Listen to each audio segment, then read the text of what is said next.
Hello and welcome to another edition of It's About Money. I'm Nanette Naukan. Thanks for joining us.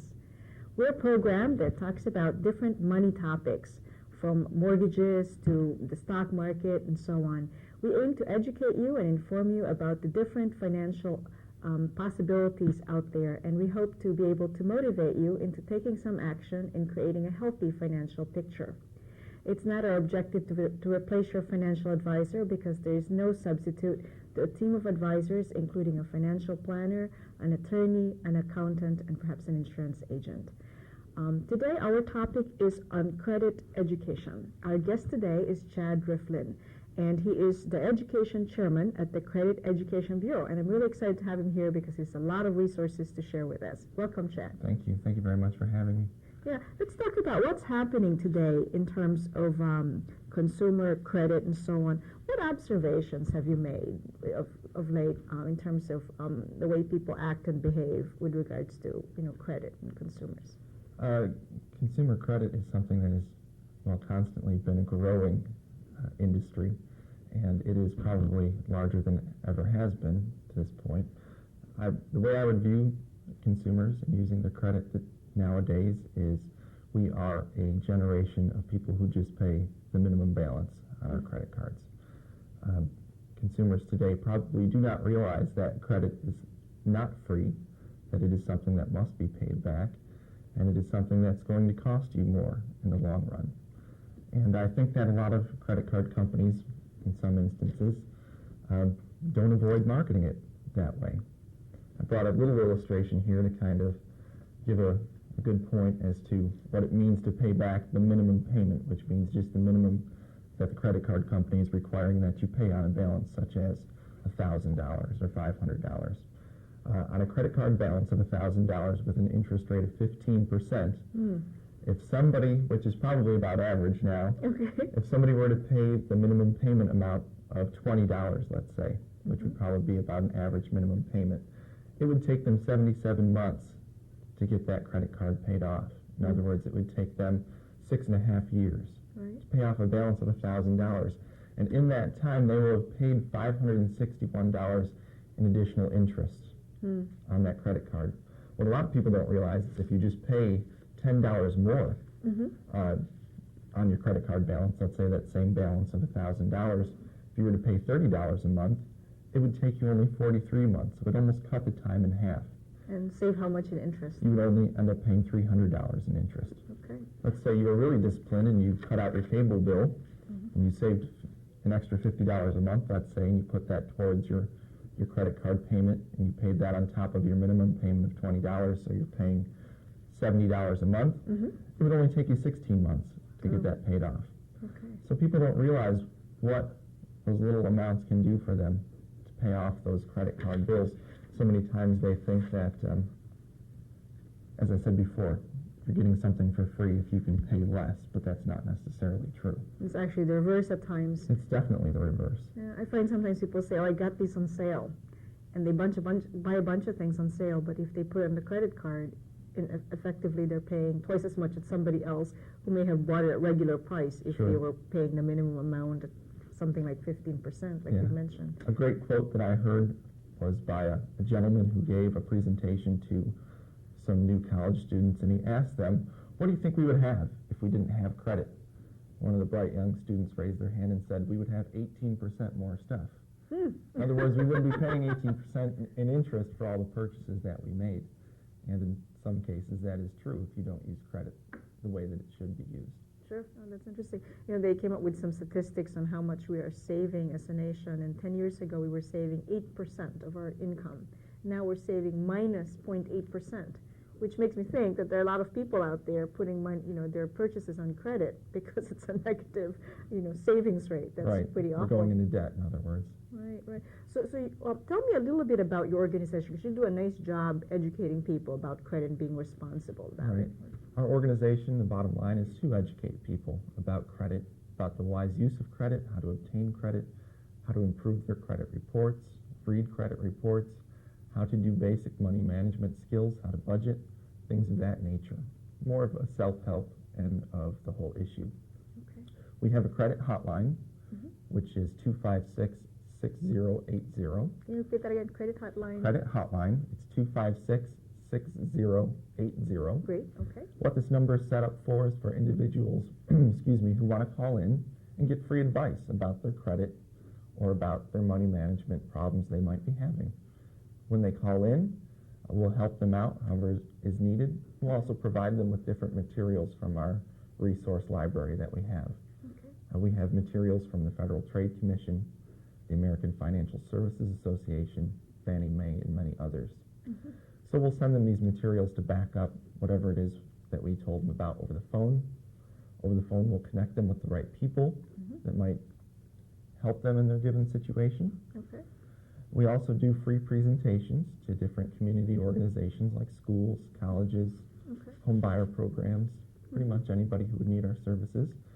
And we'll give presentations about budgeting, about improving credit reports and things of that nature. We also perform credit education seminars at various libraries throughout the community, and we'll do them on a monthly basis.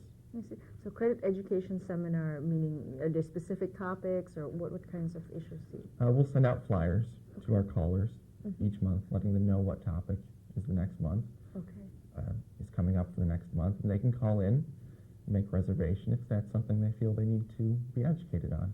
Okay, oh, that's terrific. I know you brought some brochures. Let's just talk about the topics of those brochures, because I think some of them are really exciting and many people might not know that those resources are available. My favorite one is called Building a Better Credit Record. Okay, Building a Better Credit Record. This gives a consumer all the information they need to know about their credit report, what they can do to make sure their credit report is accurate, doesn't have any information that is duplicated. It gives an example of a dispute letter that they can use. So they can go in and put in their information that applies to their given situation if they need to dispute an account that has already been closed or a balance that has been paid off.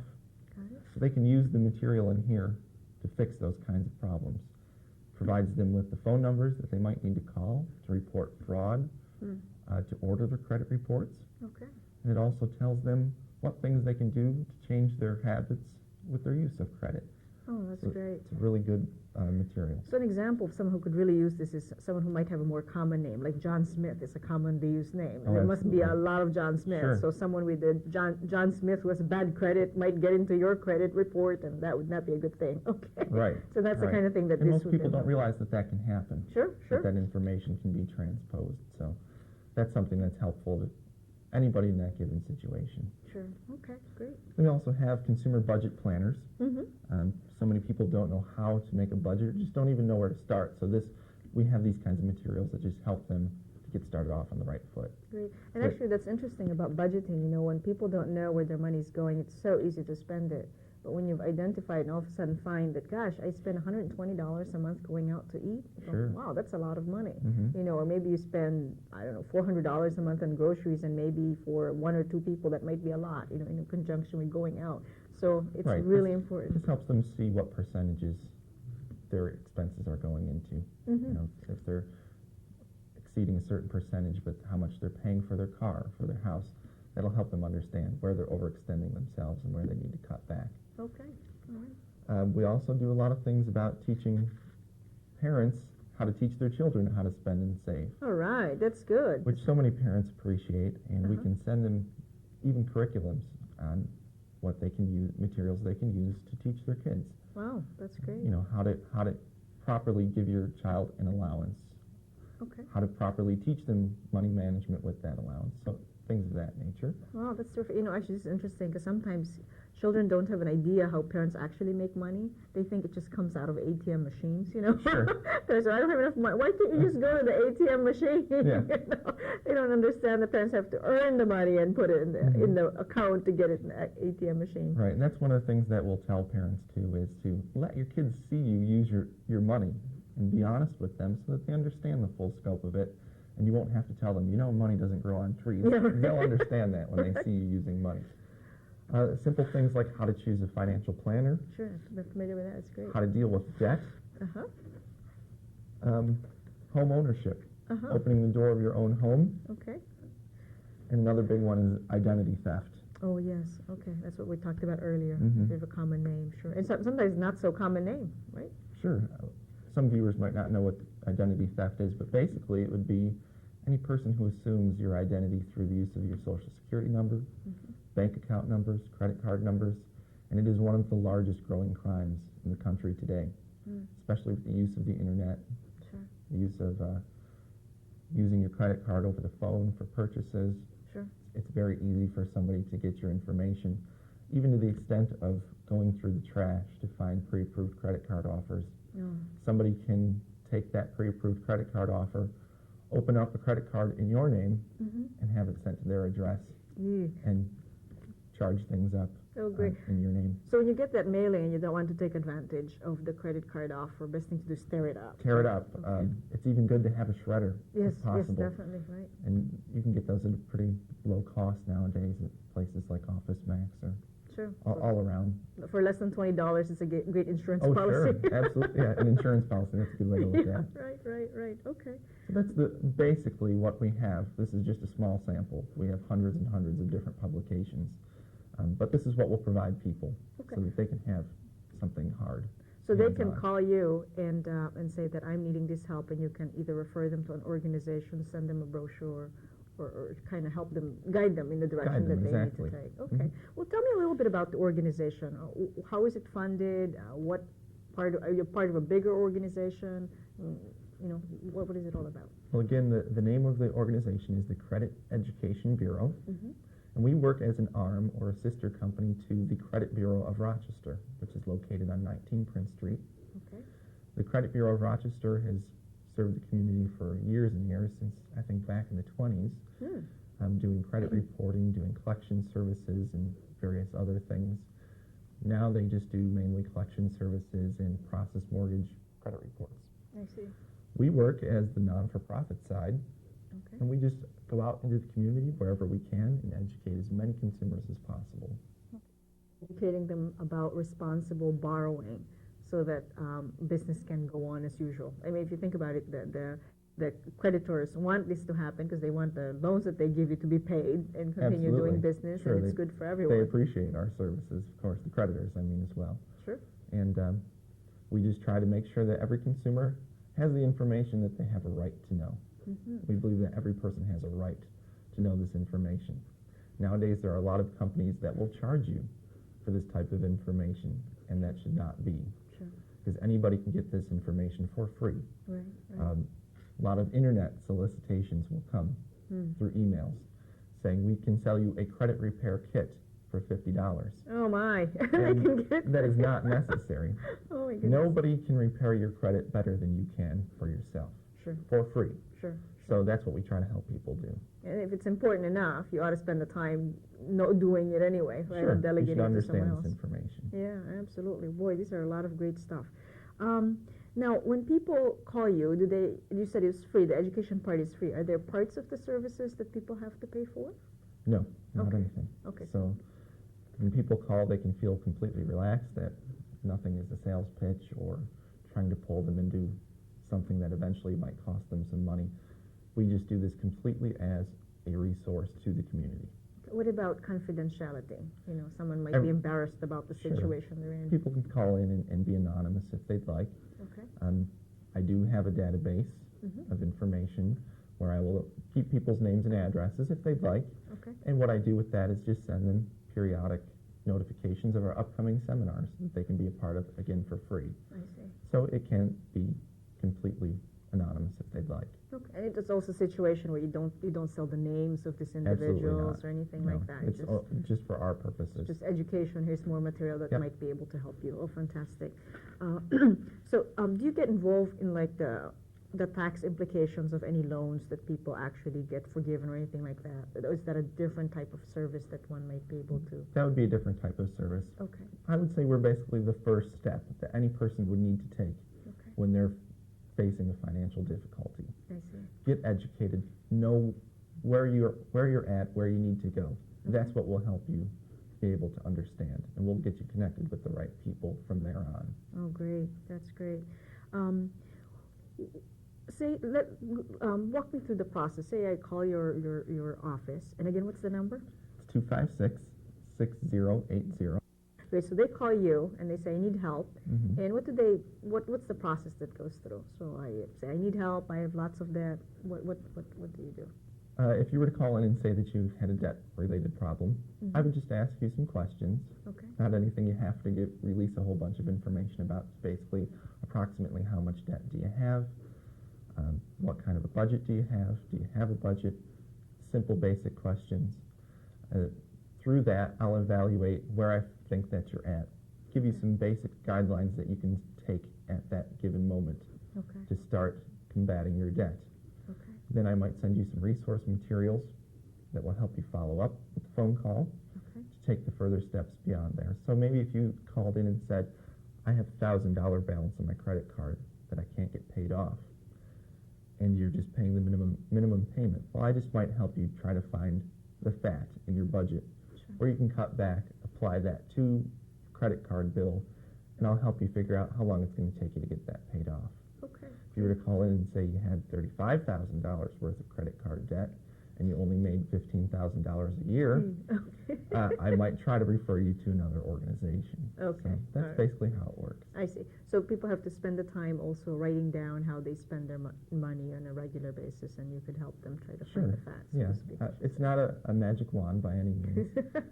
Fixing your finances never is. Oh, sure, that's but for sure. I will help you understand what you need to know Okay. to see things realistically. Great. Okay, that's important, I think, for a lot of people to understand. And you're right, some people can get themselves in hot water. You know, 30,000. I've actually met some people with over $100,000 of credit card debt. It's like, oh, how did this happen? Mhm. Yeah, so it's a lot of different reasons. Sometimes our own personal habits, sometimes people around us. Mhm. You know, I've seen situations where parents can't say no to their kids, and before you know it, the credit card bills are all over the place, you know. I can remember one situation where a person said, well, we don't have any money, and then something else was coming up. I said, okay, there's some resources there. Oh, well, wait a second, that's for school pictures. That's $400. Ah! I mean, you know, you have to kind of put things in perspective. Sure, you've got to have those memories as a child grows, Sure. but, you know, you also have to take a look at what the resources are and what needs to be paid. Yeah, and that's the bottom line, too, is it comes down to, number one, your needs and your wants, and what can you put up with, and what can you do without. And that's different for every individual. And obviously, the more that you can do without, the faster you're going to get out of debt. But of course, we need to eat, we need to have transportation, we need to have housing, so there's only so far that every person can cut back on their budget. But we'll help people figure out where that is at for them. Okay, that's great. So it's not like you're going to tell people to stop eating or anything like that, No, but maybe look absolutely at, not. you know, for a family in your size, maybe the cash that you're spending for groceries might be $50 or $100 more than typical. Because I think sometimes, you know, people go to groceries and they just grab more things. In fact, some people tell me when they take their kids shopping, they tend to buy more things because the kids want to buy more stuff, and it just gets piled up in the grocery cart. Or you go when you're hungry. Oh, right, so everything that's looks right. good. Sure. And that's another thing that we'll do is help people understand some saving tips, which I have a few here. Oh, great. Just as Share some some with us. examples, which you were just mentioning food, and you can save a lot of money just buying generic food. What people don't understand is a lot of times the generic food is the same as the name brand food. Saving generic food can save you as much as a third of the name brand costs. Sure. With credit cards, a lot of people don't realize you can ask your credit card company, if you've been a good customer, to either waive the annual fee or lower the interest rate. And if you have a large credit card balance that you have been paying faithfully, that can save you a ton of money in the long run. To give a personal example, I had a credit card with an interest rate of 18%, which is very high. Sure. I called my credit card company just basically as an experiment to see, does this really work? Sure. 'Cause I'm sure that somebody's asking that right now. Sure, right. And the conversation was as simple as this. I said, I'd like to see if I can get a lower interest rate on my credit card. They put me on hold, came back and said, your interest rate is now 11%. Oh, wow. So I asked, what's the catch here? No catch. They sent me a letter following that up, showing that the interest rate was lowered by 7 points. So a lot of people don't realize that sometimes it's that easy. They didn't even interrogate you. They Not a bit. just put you on hold for a few seconds and lowered it for you. Right. But again, you have to do that before you get into trouble. Sure, right. You have to do that before you start having any late payments. At that point, they're not going to be so much able to work with you. Sure, okay. I said that this one already, never shop when you're hungry. Yes. Another good one is a lot of people rent movies nowadays, Mhm. and they don't realize that the public libraries Yes. will let you take out movies for free. Right, that's A lot of right. them have a great selection of movies as well. So we'll give people saving tips that will help them along the way. Actually, speaking of libraries, because some people say, well, the internet access, is up to $20 a month, or Mhm. 25 or whatever service you use, but the library also offers internet access, at least for now, depending on how the government changes its Mhm. budgeting. Mhm. But those kinds of things, you're right, it's a lot of free resources. Sure. and And there's free available. internet access as well. True, that's true, you're absolutely right. Mhm. So it's just making it some choices that, instead of going with the brand or the payment, go Sure. find something that's You know, free. things like, do you absolutely have to have cable TV? Mm-hmm. That's up to $50 a month. We actually can't say that on this show. No, I'm Oh. just kidding. I'm just kidding. That's right. But if you're somebody who's in trouble, that can go a long way in Mhm. paying down your debts. Sure. Different things like that, maybe a cell phone, Sure, that's right. things that aren't necessarily a need. Sure. Actually, the cell phone is sometimes you could just get a cell phone that's an emergency for emergency use. Right. So you just pay for the minutes or whatever instead of just when you use it instead Mhm. of a monthly fee. Yeah, there's so many ways. You're Sure. absolutely right. If people just stop and think about how their money is being directed, they'd make keep so much more. Mhm. It's amazing when we think about how we make money and we go to our bosses and say, I think I deserve a raise, or we get upset if we haven't gotten a raise, or we expect a bigger bonus or whatever. Those things, sometimes it's hard to control. But the things you can control is how your money goes out the door, and you want to know how it's being spent. Is it being spent wisely? As much as, your employer might be saying, hey, am I paying you wisely? That kind of thing. Mhm. So it's managing both inflow and outflow. Sure. In a lot of ways, it comes down to changing the way you think about your money. Mm-hmm. I tell people a lot of times that every person in their life will earn a fortune. Because if somebody earns $20,000 for the rest of their life, if they work 40 years, Mm-hmm. that's $800,000 over a lifetime. Sure. If that person can find a way to just live off maybe 90% of their income and save 10%, Mm-hmm. well, at the end of that time, they're going to have $80,000. That's not including any interest that they might have gained through Sure. savings. Oh, sure. And I'm sure anybody can find something good to do with $80,000 or $100,000 by the time they retire. So a lot of it comes down to figuring out a way just to change the way you think about Mm-hmm. your finances in general. Sure. And I think, it's really smart to start the habits when you're younger. Sure. So I think the education program that you have, for example, for parents how to teach their children, they grow up thinking, developing some good habits about how to think about money. I've had people tell me in their 50s, I wish my parents shared with me how to invest, how to manage money, and that kind of thing, because, honestly, it's such a terrific resource, information that you use for the rest of your lives. Mhm. Your life. Like when I was in school, there was no such course on how to manage money. You mentioned before the show, we were talking about education programs. There's some programs right now that you said for high school students. Right. There's a lot of high schools offering a course now called Introduction to Occupations. Mm-hmm. And what they do is they give the basic life skills in this course that you would need to know to get a job, to write a check, balance a checkbook, understand consumer credit. So those are skills that every single person is going to have to use no matter what. And it's important that you get them before you're thrown into that whole world of consumer credit and managing your money. So it's an important skill no matter what. Sure. Sometimes there's some strategies there that are very tempting. People tell me they get this offer in the mail from credit card companies about no interest for so many months. So instead of paying down the credit card bill, they go from one credit card to the other with zero balance. Mm-hmm. And the problem with that is they don't make the normal payments when they make the transfers. So it doesn't really change the picture. You may not be paying the interest for a given time, or at least it's a minimum amount. Mm-hmm. But on the other hand, if you're not making any effort to put money against it and still charging, it doesn't make the picture any better. Exactly. They're not really doing anything with that solution that was offered to them. Anytime you transfer a balance to a lower interest rate, that's the time to really crunch your budget and pay as much as you can. Mm-hmm. In doing so, you're actually going to be saving more in the long run. Mm-hmm. If you don't pay any more than the minimum payment, if you just think, well, I'm going to be able to pay less per month, I'm saving money, it's really not the truth. Sure. You're still going to be stuck with that debt. Another misnomer that a lot of people don't understand is they think that having more credit is going to reflect more positively on their credit report Oh, it's a to good other point. lenders. Okay. Yes. that's not necessarily true. There's a balance that needs to take place. Let's say you were that person, that individual, who continued to transfer your balance, but didn't pay off the balance necessarily. You just continue to pay the minimum balance. That is still going to be viewed as debt to any future lender that you go to. Okay. So the important thing to have is credit that has been used, but that has been paid down. Okay. That's going to give you the proper balance.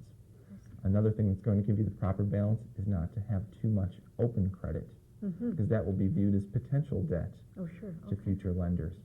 Most experts say you shouldn't have more than 2 credit cards at a time, maybe a store card and a major credit card.